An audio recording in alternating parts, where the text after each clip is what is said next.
My name is Reid Schlegel. I'm an industrial designer, and today we're going to talk about my marker rendering techniques. Once you go through this step and you have all of your thin lines down that basically lock in the dimensions, the layout, the perspective, and the composition of your page, I like to think about it as basically a giant coloring book. When you have this, you basically have a blank page with the whole drawing in basically just line weight. And when you have this, you can now go in with your markers and start coloring each section in. So when I start coloring each section, I think about what my light source is. Finding a light source is very important because it's going to dictate how light or dark different surfaces and materials are. Something that's in direct light is going to be much lighter than something that is in shadow. So when I start to fill my sections in, I take a marker and pick the color that is going to be lightest. For example, if I'm drawing the side of a wooden building and the wood is gray because it's weathered, I will pick the lightest shade of that gray based on the light source that it's actually shining on it. I'll go and completely fill that section in, and then I'll go to the next section, think about what the light source is, either go up or down in tone, fill that completely in, so on and so forth. So by the end, I have a drawing that is completely filled in with just the base block colors. This makes it look like something that was drawn in Adobe Illustrator or is very vector. Something that is vector is basically just color blocks that go together that give you the base information but doesn't have any highlighting or shading on it that gives you more value.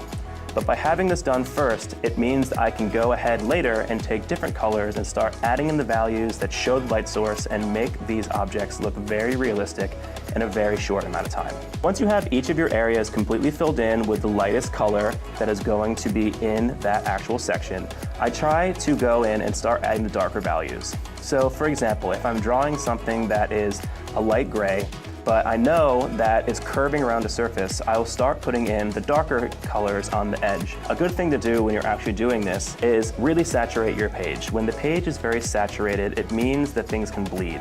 And if I have a light marker and then I start putting the darker marker on the side of it, I can then go ahead and blend the two by using a color that is in the middle of them.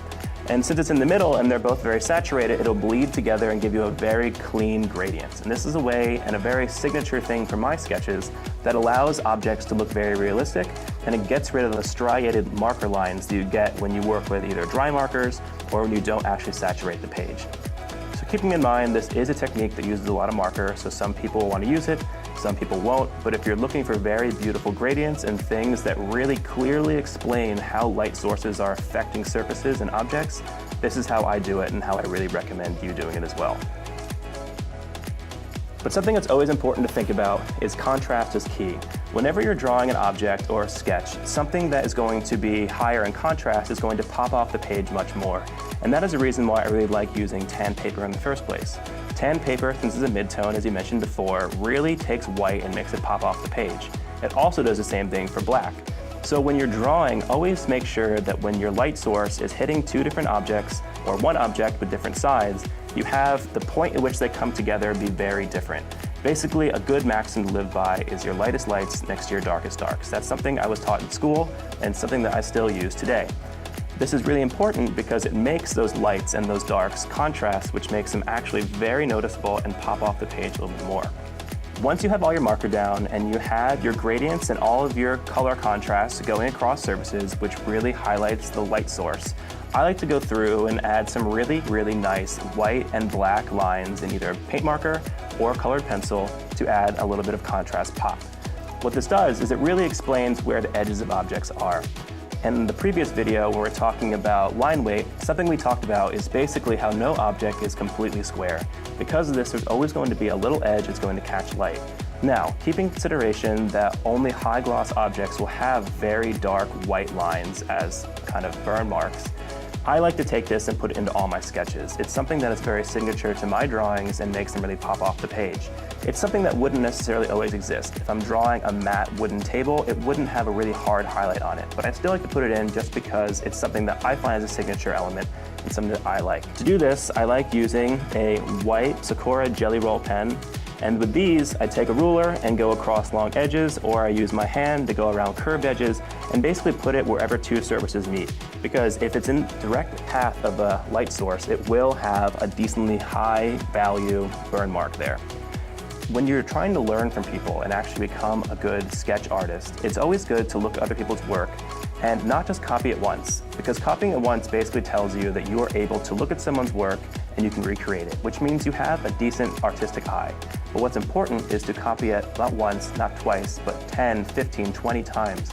Because by the end of it, you're able to understand how that person breaks down their style and take little bits and pieces that you can then put into your own style.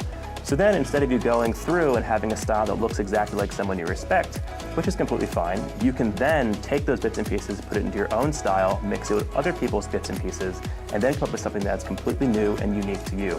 This is how I develop my style over time, and it's how I recommend new designers figuring out their own design voice and having something that has a signature element of theirs that they can then go and share to the world and talk to their clients with. So this being said, that is why I like putting very nice, hard white edge lines on all of my sketches.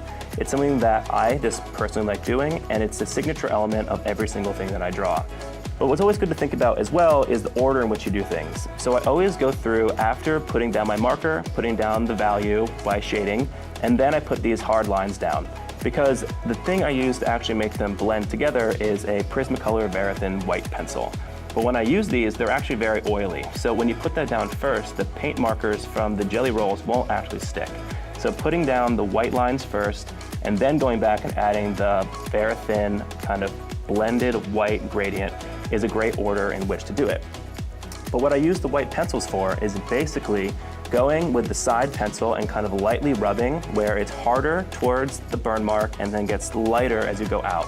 This allows the object to feel like the actual reflection or highlight is receding into the distance or getting lighter as it goes further and further from the light source.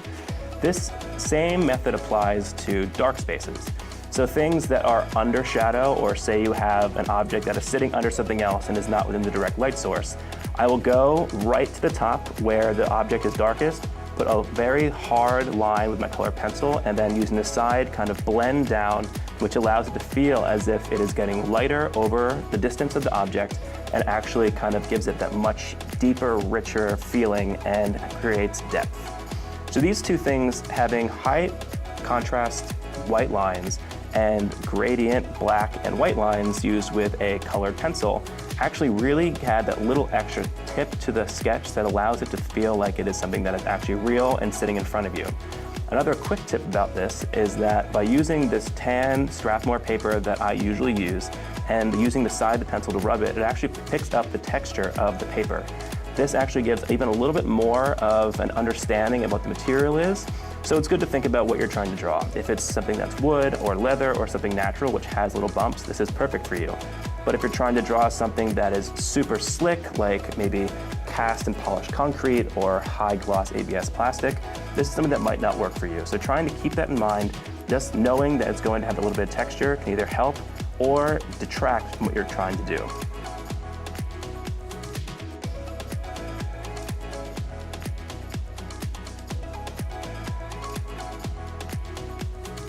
Hey everyone, click below to see the full version of this sketch and get all the details.